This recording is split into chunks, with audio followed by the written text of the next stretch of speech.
right, finally. Holy crap. Look, Pookie's here too. Yeah. How's it going to problem with the connection?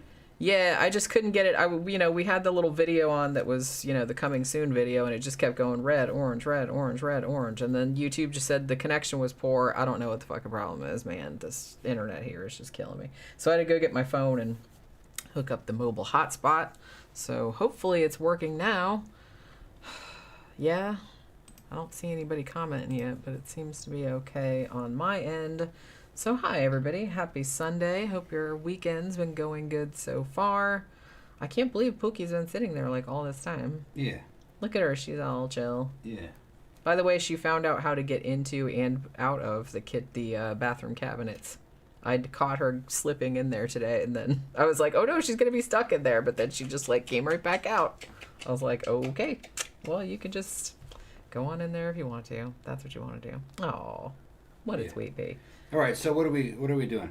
Doing the what you call it? Yeah, I watched a movie on Shudder last night. Actually, because I went over to Shudder because I was gonna watch the newest Creep Show, and that actually the Creep Show that I watched last night was, I guess it's the fourth one, season 3, episode 4, and that was pretty good. The first one was kind of dumb, the one that was about sirens, but the second one was actually kind of a post-apocalyptic. Demons are taking over the earth kind of thing, and you had to behead them and stuff, and that one was pretty cool. I actually liked the way that one was shot. So then while I was over there, because I mentioned before that I hadn't really caught up with any of the newer movies that are on Shudder because I've been so busy doing other things, so I just decided to go ahead and watch one that was on there. So the one that I watched was called The Medium. Now this one, I thought it was originally just a Thai movie because it is in whatever, it's in Thai, right? And it's set in Thailand, but I think it's also a South Korean co-production as well. And I guess it's the same director, I think, that did that movie Shudder back in 2004, which is actually really good. And I think I was talking about it on Wednesday, now that I'm thinking about it. And also, I think it was the same, either the same producer or the same screenwriter or something like that as The Wailing from 2016, which is a great fucking movie. So this has a really good horror pedigree, I suppose. So I thought that I would check it out. Oh, there's my live chat. Okay, I was like, where is everybody? Yeah. Because I wasn't getting any. You're on top chat. I know. Yeah, I don't know why. Because mine doesn't usually go to top chat automatically. It just goes to live chat. But yeah, Louis says, let's hope third time is the charm. Well, like I said, we're going through my phone now, so hoping Bee's Nest streaming powered by Tom's testosterone. Yeah. Yeah, I'm gonna plug the USB cord into his butt. And power it off that. That's ridiculous. Is it? Is it really any more ridiculous than what you said? Yeah. Bee's Nest says if you like Squid Game, watch The Platform. We've seen The Platform. We actually did a review of it quite a while back. Yeah, that was a while back. That was Platform was better than Squid Game so far, if you ask me. Yeah, I'd agree with that. I like Squid Game, but yeah, I think The Platform is better. And it does actually kind of remind me of that. This movie here, it does have a little bit of, you can tell that's kind of some of the same people that were involved in The Wailing, because it kind of has a little bit of a similar vibe, although I feel like The Wailing had more funny shit in it. Not outright funny, but I don't know. Also, the length of it. This movie, The Medium, is long. It's 2.5 hours. It didn't really seem that long when I was watching it, but just know that going into it. I didn't love it. It's good, but and there's it does some different things. It's a mockumentary, a faux documentary. And it's about a possession, and I know there's a million of those. But because it's set in Thailand and has some kind of that kind of belief system, and there's cultural differences, that is actually kind of cool. Another thing that I liked about what the story is that there's a film crew and they're going to Thailand and they're doing a documentary about this woman named Nim, who is a shaman essentially, and I guess that her thing was that there's this goddess, what's the goddess called? Bayan, I think. And she basically, you allow the goddess to take over your body, right, to be the shaman. Now, I guess the goddess had initially chose Nim's sister, whose name is Noi, I think. But Noi didn't want to do it. And so then, like, it goes to the next one. So what ends up happening over the course of the movie is that Nim, they kind of, like, start out the documentary, like, talking to her and, like, you know, talking about the beliefs and about the goddess and how it all happened and everything, how she allowed the goddess to possess her. But then, like, weird shit starts happening with Nim's niece, whose name is Mink, and who's kind of like this, you know, very modern, like, young girl. She's probably like 18 or 19 or something like that. So she starts acting really weird, and everybody thinks that, oh, the goddess Bayan is now, like, choosing her, like, to be the next shaman in the family.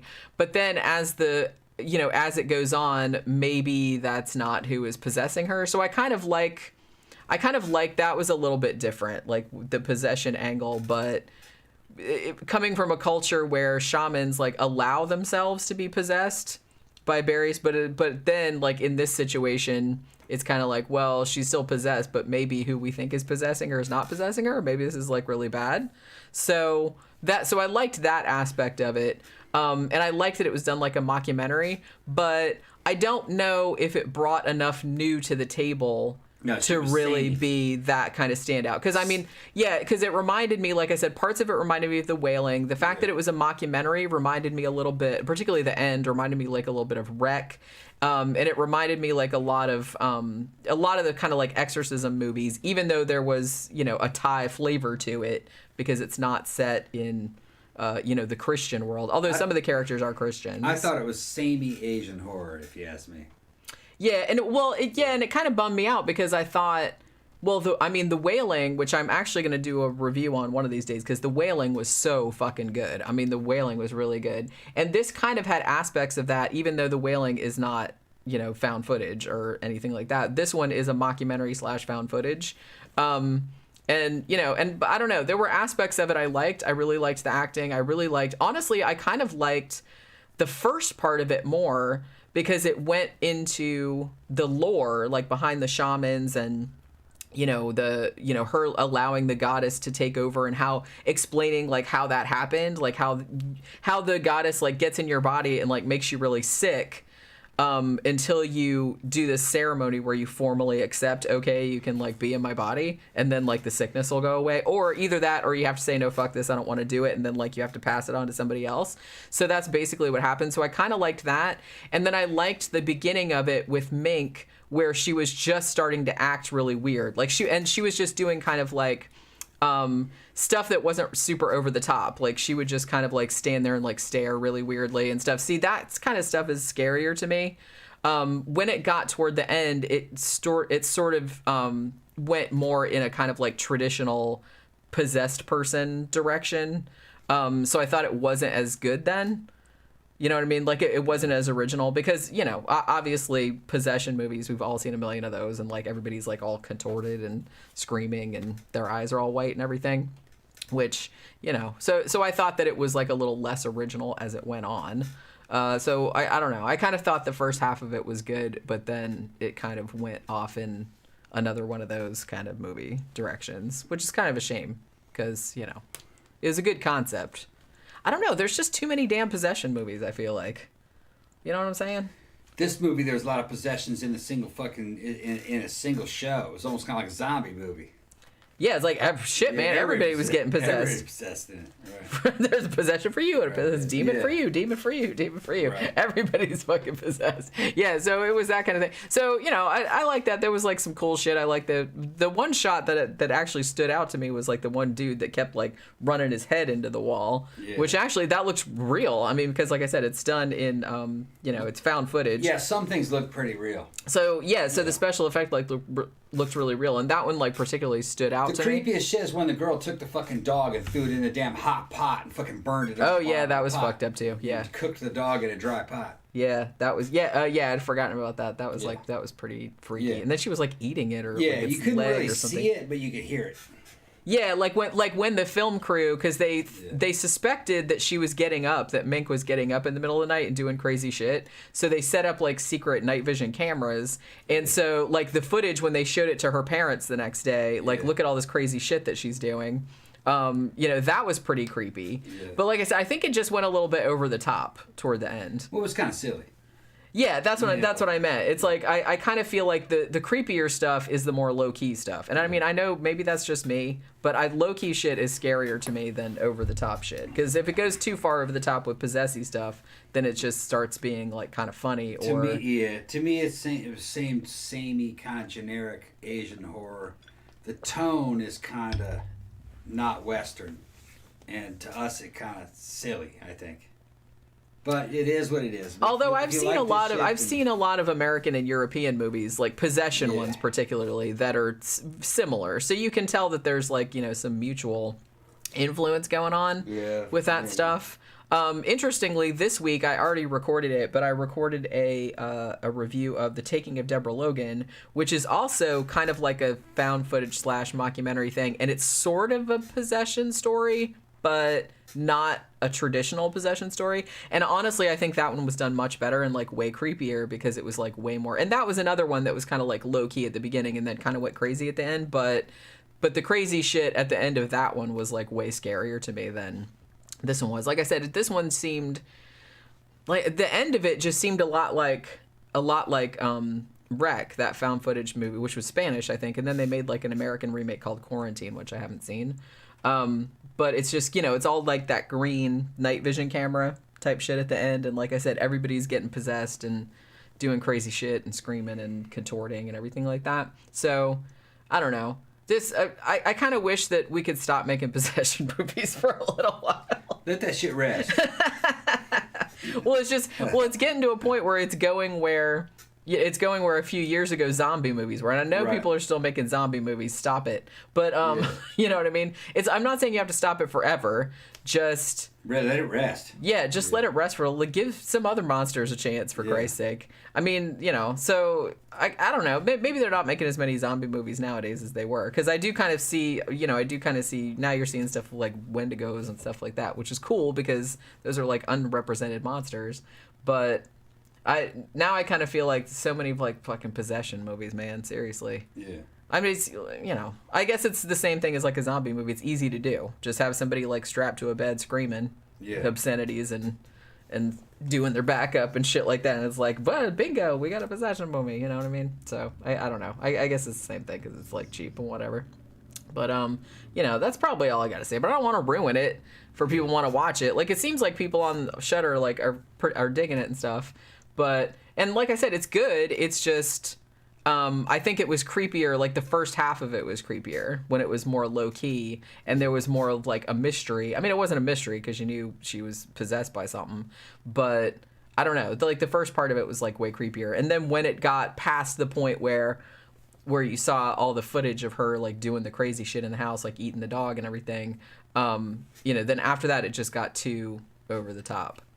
What was that other Thai movie we reviewed that was actually awesome? The Pool. That was Thai. Yeah. That was a Thai movie, right? Yeah, but it didn't have fucking possessions and shit in it. No, The Pool was basically trying to get out of a goddamn swimming pool. Yeah, he's just trapped in a pool and there's an alligator in there. Yeah, or a crocodile. It was an excellent movie. Well, it was very simple, and like I said, there were really no supernatural elements to it. I mean, in general, I like a lot of Asian horror films, and like I said, I brought up The Wailing, which was I think the same producer as this one, and that movie was awesome. Like I loved that, and how much we love Korean horror. I mean, Korean horror movie. Every single Korean horror movie I've seen has been like, very very good to excellent. Lately, you know what I mean, and so this one was just kind of like I said, it was good, but. I didn't get bored, and even though it's like really long, and it didn't seem long, but at the end I was kind of like, well, I don't know. I've seen a bunch of other ones like that. It just kind of seems there wasn't enough different in it to really kind of get me all excited about it. But what are you gonna do? What are you gonna do? Not much. Well, do you have anything that you would like to talk about? No, not really. I thought the movie was samey, kind of generic. Yeah, it's like I said, I agree. Right. But, the first half was interesting. Yeah. But I don't know. It just kind of went that way. I wouldn't recommend this one. Probably not. No. Although some people might like it. I don't know. But, right. You never know. But, And like I said, it's also found footage, which I'm not a huge fan of that either. Right. Although I've seen a lot of good ones, but it's not usually something that I'm all that excited about. I'm just like, oh, found footage, okay. But what are you gonna do? So anyway, I know this has been kind of short, but yeah, it's all right. We're just being truthful about this one. Yeah, I mean, and we'll be back tomorrow talking about stuff probably if we have time to watch anything tonight. Tonight we got to watch the Patreon poll that we had for the movie review. The movie is actually a series, like an old 1980 British series, Hammer House of Horror, which is 13 episodes. So we got to start watching that later tonight. All right, we'll just cut this off. And also, tomorrow we might go see Halloween Kills, right? Yeah. I mean, maybe. No. I gotta go. I gotta go up to the fucking loan office. Oh, that's right. So so we might have to wait until later in the week to do that one. Yeah. Maybe we'll go see it Tuesday. Maybe Tuesday. Or we could see it tonight, I guess. I don't know. Tuesday. Gotta get something to eat, man. I'm starving. Me too. God, man. Sunday's gonna be crowded down there. Sunday night. Probably. Yeah. Yeah, I haven't eaten since noon yesterday. Let's go get some Domino's. Just up the street. I want like a sandwich or something like that. Right. We could like order for pickup and then go pick it up. I'm just gonna pick some up. Right. So sorry this has been kind of short, but like if you're into Asian horror, by all means check it out. It's on Shudder. I didn't love it, but your mileage may vary. But it was good. It was worth watching. Your mileage may vary. So we'll be back tomorrow talking about whatever.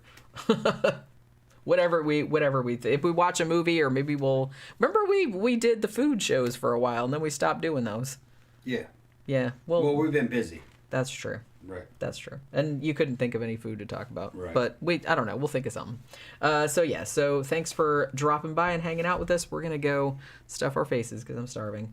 So we'll see you guys tomorrow. Bye.